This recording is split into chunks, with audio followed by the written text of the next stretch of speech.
آئیے آپ کو براہ راست یہ چلتے ہیں، فیصل کریم کنڈی اس وقت میڈیا سے گفتگو کر رہے ہیں۔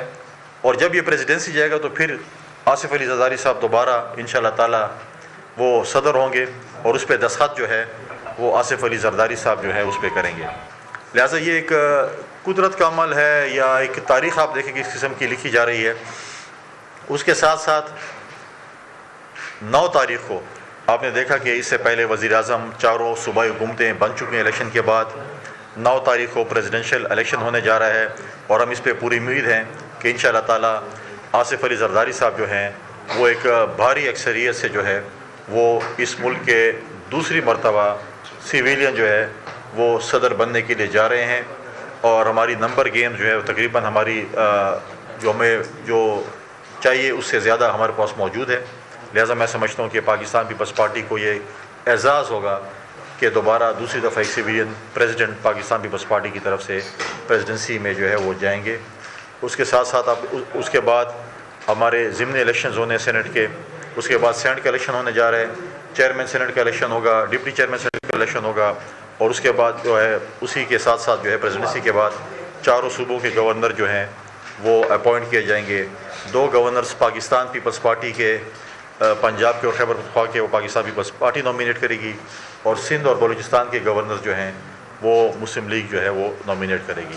لہٰذا ایک پروسیس ہے، الیکشن کا پروسیس ہے جو کہ خوش اسلوبی کے ساتھ، اور حکومتیں جو ہے وہ بن چکی ہیں اور تقریباً آخری مراحل میں مختلف پولیٹیکل پارٹیز کو بلشمول پاکستان پیپلز پارٹی کو الیکشن پہ اعتراضات بھی ہیں۔ ہم اپنے شواہد جو ہمارے کینڈیڈیٹ ہیں جن کو اعتراضات ہیں وہ شواہد اکٹھے کر رہے ہیں، اور ہم پراپر فورم پہ جو ہے اس پہ جو ہے وہ ہم جائیں گے اپنے جو ہمارے تحفظات ہیں ان کے ساتھ۔ اور دوسری طرف پولیٹیکل پارٹیز کچھ ہیں جو کہ سڑکوں پہ آنے کا جو ہے وہ انہوں نے تقریباً تیاری کر رہے ہیں۔ خاص کر اگر آپ دیکھیں JUI مولانا فضل الرحمان صاحب جو ہے انہوں نے جو کل بھی لاہور میں جو ہے بار سے خطاب کر کے باتیں کی۔ پرابلم یہ ہے کہ مولانا فضل الرحمان بقول ان کا مینڈیٹ خیبر پختونخوا میں جو ہے وہ چھینا گیا، اور وہ جلد سے جلوس اور شور شرابہ اور چیخیں ان کی سندھ سے نکل رہی ہیں۔ جس نے ان کا مینڈیٹ جس جماعت نے بقول ان کے چوری کیا وہ تو PTI ہے جس کے ساتھ وہ روزانہ بیٹھے ہیں۔ ان کے ساتھ جب بیٹھے تو ان کو بولے کہ آپ نے ہمارا مینڈیٹ چوری کیا اور ہماری یہ سیٹیں میں واپس کر دیں، لیکن وہ خیبر پختونخوا میں بھی احتجاج نہیں کرتے جہاں پر اس کا مینڈیٹ چوری ہوا، وہ صرف جا کر سندھ میں احتجاج کرتے ہیں۔ میں سمجھتا ہوں کہ پارلیمنٹ مکمل ہو چکی ہے۔ جو احتجاج پارلیمنٹ میں ہو رہا ہے احتجاج ایک جمہوری حق ہے ہر جماعت کا، لیکن ہمیں قانون سازی بھی ساتھ ساتھ کرنی چاہیے۔ آج جن چیزوں پہ ہمیں اعتراضات ہیں ہمیں چاہیے کہ ہم الیکٹورل ریفارمز کمیٹی ہو، پارلیمنٹ میں ہو، حکومت اور اپوزیشن مل بیٹھ کر جو ہے اس الیکٹورل ریفارمز کرے تاکہ اگلے الیکشن میں ہم یہ رونا نہ روئیں۔ اگر اسی طریقے سے احتجاج ہوگا تو اگلے الیکشن پھر آئے گا اور پھر ہم یہ رونا روئیں گے کہ دھاندلی ہو چکی ہے جو کہ ہم پچھلے 60-70 سالوں سے سن رہے ہیں۔ ہمیں آج جو ہے قانون سازی کرنی چاہیے، اور ایسا نہ ہو کل حکومت قانون سازی کر اس شور شرابے میں اپنے بلز اپنی چیزیں پاس کریں اور رات کو TV چینلز پہ پھر اپوزیشن بیٹھے کہ جی یہ تو بڑی زیادتی ہو گئی، ہمیں تو پتہ ہی نہیں تھا، کیونکہ اس شور شرابے میں اگر بلز پاس ہوتے حکومت اپنی قانون سازی کرے گی پھر اپوزیشن جو ہے وہ اس چیز کا جو ہے وہ گلہ نہ کرے۔ کل وزیر اعظم صاحب بھی خیبر پختونخوا پہ گئے جہاں پر کلائمیٹ چینج کا جو ہمیں اس وقت جو ہے اس کو فیس کر رہے ہیں، اس میں جس طریقے سے اس سے پہلے وہ گوادر گئے، کل خیبر پختونخوا گئے جہاں پر برف باری کی وجہ سے بارشوں کی وجہ سے نقصانات ہوئے، ان کے پاس ہو گئے۔ افسوسناک امر یہ ہے کہ حکومت سازی کے بعد وہاں کے جو CM ہیں انہوں نے اپنا وہی رویہ وہی روش جو کہ ایک ٹائیگر فورس والی ہے اس کو نہیں بدلا۔ وہ یہ سمجھتے ہیں کہ وہی مسیح ہیں اس ملک کے لیے، صوبے کے لیے، اور وہی سب کچھ ٹھیک کر سکتے جادو کی چھڑی سے۔ لہٰذا ان کو یہ کم از کم احساس ہونا چاہیے کہ وفاق کے بغیر ہمارا خیبر پختونخوا صوبہ نہیں چل سکتا۔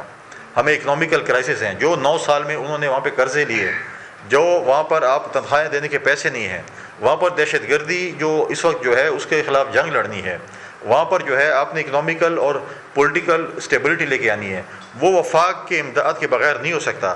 آپ کا جو وعدہ فارمر فاٹا کے لوگوں کے ساتھ تھا کہ آپ کو 100 ارب روپے سالانہ آپ کی ڈیولپ میں خرچ ہوں گے، جب آپ صوبے اور وفاق آپس میں لڑیں گے تو اس میں نقصان کس کا ہوگا؟ وہ سے ہمارے صوبے خیبر پختونخوا کا ہوگا۔ لہٰذا ان کو یہ ٹائیگر فورس والی روش ختم کرنی چاہیے. مرکز کے ساتھ جو ہے، کیونکہ اب الیکشن گزر چکے ہیں، مرکز کے ساتھ جو ہمارے ایشوز ہیں اس کو سالو کرنا چاہیے، صوبے کی ترقی کے لیے کام کرنا چاہیے. دھمکیوں سے کام نہیں چلتا. دھمکیاں تو پہلے بھی اپنے بہت دے دی، اس سے کیا حاصل ہوا؟ ہم یہ چاہتے ہیں کہ خیبر پختونخوا جو ہے وہ ترقی کرے.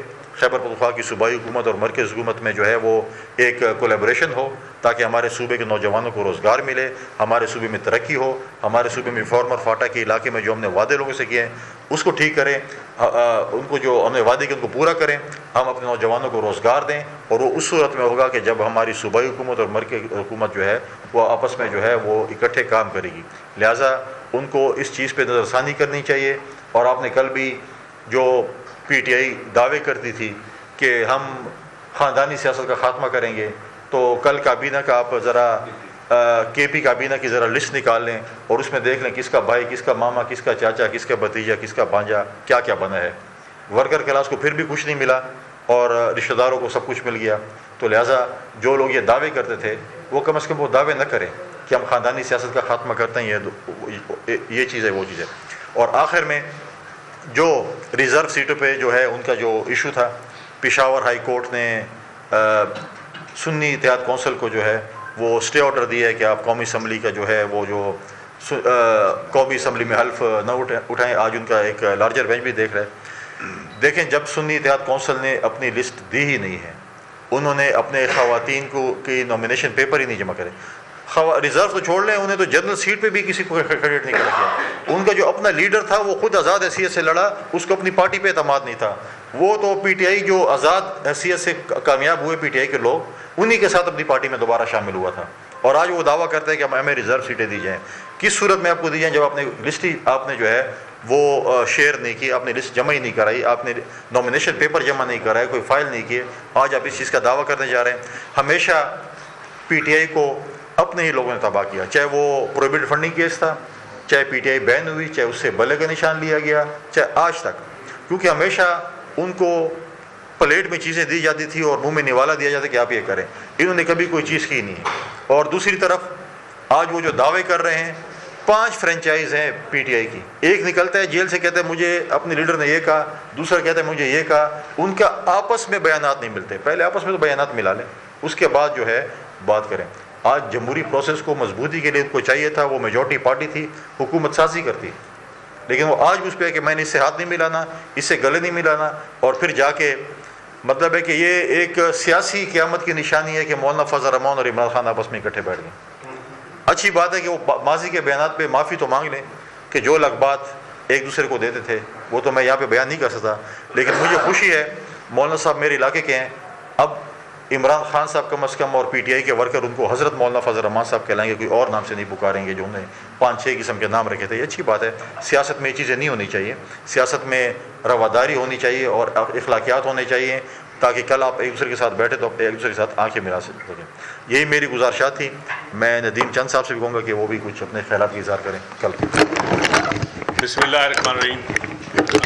لیکن جی شہید ذوالفقار علی بھٹو کا جو فیصلہ ہے، میں سمجھتا ہوں کہ پاکستان کی تاریخ میں بلکہ دنیا کی تاریخ میں شاید ہی ایسا کوئی فیصلہ ہوا ہو. لیکن پیپلز پارٹی تو پہلے بھی ان کو شہید مانتی تھی اور آج بھی مانتی اور مانتی رہے گی. لیکن جو لوگ بغض بھٹو میں مبتلا تھے یا اس ضیاء الحق کی مائنڈ سیٹ کے لوگ تھے، جو بڑے سیاسی اختلافات بھی بھٹو صاحب کے ساتھ یا ان کے خاندان. نیو لائف میں وقت ہوا ہے ایک بریک کا.